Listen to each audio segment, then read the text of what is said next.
All right, so today we're giving this 1970s bedroom a facelift. We're going to go from that to this. Now, first thing you're going to do is you're going to paint. I have a video in my playlist to show you how to paint these paneling, and then I'm going to show you guys how to paint your furniture to revitalize your bedroom. So if it needs a little bit of sanding, this one right here had a little chipping at the top. Just give that a little light sand, and then you're going to go ahead and take the hardware off. I like to put mine in a plastic bag, and then we're going to paint the primer on. So what I use is this all-purpose quilts, and that will work for any kind of surface, wood, drywall, whatever. But I'm getting into the corners right here, those detailed corners with a brush, and then I'm rolling over that to get rid of the paint strokes. So then we're going to go on to the flat one. Now this is not, you don't need to sand this down, okay? You just need to paint straight over it. There's nothing that needs to be sanded down.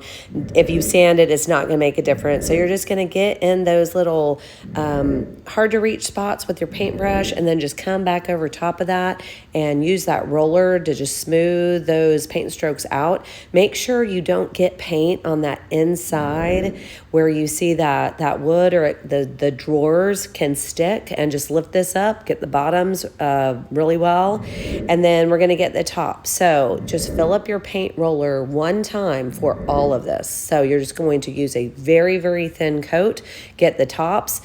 What you don't want this is paint drips right here. So as soon as you finish painting, go inspect it and then get rid of those little paint strokes. So on the drawers, again, you're just going to use one pass of the roller. Do not fill it up. That will cause dripping from the edges. And you're just going to give it a really light coat, go over the edges really well.